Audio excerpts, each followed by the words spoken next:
Praise the lord. 25వ కీర్తన 15వ వచనం. నా కనుదృష్టి ఎల్లప్పుడూ యెహోవా వైపునకే తిరిగి ఉన్నది. ఆయన నా పాదములను వలలో నుండి విడిపించును.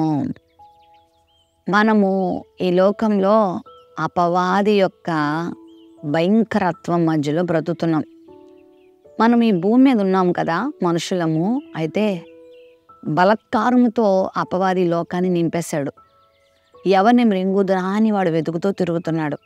హబక్కు గ్రంథంలో అంటాడు, వాడు మనుషుల్ని చేపల్లా చూస్తున్నాడంట, పక్షుల్లా చూస్తున్నాడంట.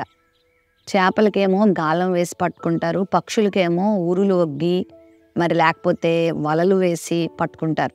అదేవిధంగా అపవాది కూడా మనుషుల్ని వలలు వేసి, ఊరులు వేసి, గాలములు వేసి పట్టుకుంటున్నాడు. చాలామంది వాటికి దొరికిపోతూ ఉన్నారు.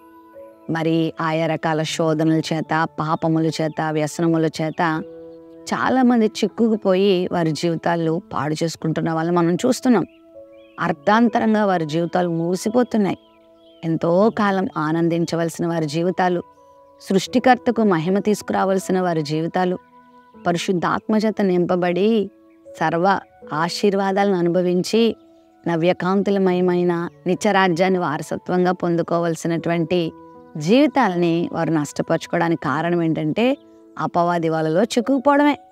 మరి దేవుని వైపు మనం కనుదృష్టి ఎత్తి చూస్తే, దేవుని వైపు మనం మనసు మళ్ళుకునేలా చేసుకుంటే ప్రభు ఇచ్చే వాగ్దానం ఏంటంటే ఆ దుష్టుని యొక్క వలలో పడకుండా ఆయన మనల్ని తప్పిస్తాడు.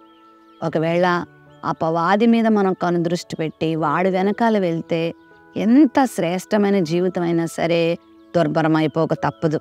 కాబట్టి లోకంలో వాడు ఉన్నాడన్నటువంటి ఉద్దేశంతో మనం జాగ్రత్తగా బ్రతకాలి. ఒకవేళ ఈ ఉదయకాల సమయంలో నువ్వు ఏదైనా శోధనలో ఇరుక్కుపోయి ఉన్నావా, బాధపడుతున్నావా, బయటకు రావాలని ఆశిస్తున్నావు కానీ నీ వల్ల కావట్లేదు కదా, ఆయా రకాల అనారోగ్యాలలో, ఆర్థిక ఇబ్బందుల్లో, సమస్యల్లో కూరుకుపోయి ఉన్నావేమో. అయితే ప్రభు వైపు చూడు, నీ కనుదృష్టి ఆయన మీద ఉంచు.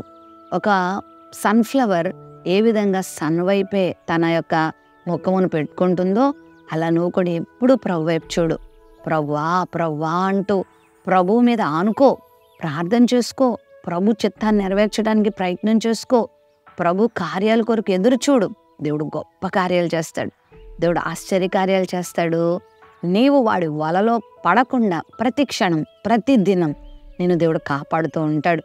పరలోక రాజ్యం చేరేదాకా నీ పరిశుద్ధతను కాపాడుకునే విధంగా, నీ నీతిని కాపాడుకునే విధంగా, నీ దివ్యమైన విలువైన జీవితాన్ని కాపాడుకునే విధంగా ప్రభు నీకు సహాయం చేస్తారు. ఆల్రెడీ నువ్వు వలలో ఉన్నావేమో, వాడి గాలంలో ఉన్నావేమో, ఆయనను దేవుడిని విడిపిస్తాడు.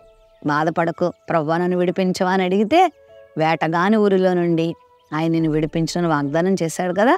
ఇప్పుడు నువ్వు ఏ వలలో ఉన్నా, ఏ శ్రమలో ఉన్నా, ఏ శోధనలో ఉన్నా, ఏ పాపంలో ఉన్నా, ఏ రోగంలో ఉన్నా ఆయనను ఖచ్చితంగా విడిపించి నిన్ను స్వతంత్రునిగా చేస్తాడు. ప్రేమ నమ్మకం కలిగిన మా తండ్రి, నీవు మమ్మల్ని వలలో నుండి మా పాదములని తప్పించి విడిపించే దేవుడు అన్నావు గనుక నీ బిడ్డలు ఏ వలలో ఉన్నప్పటికీ, ఏ సమస్యలో ఉన్నప్పటికీ వారు విడిపించి గొప్ప కార్యం చేయమని యేసు నామములో ప్రార్థిస్తున్నాం తండ్రి. ఆమెన్.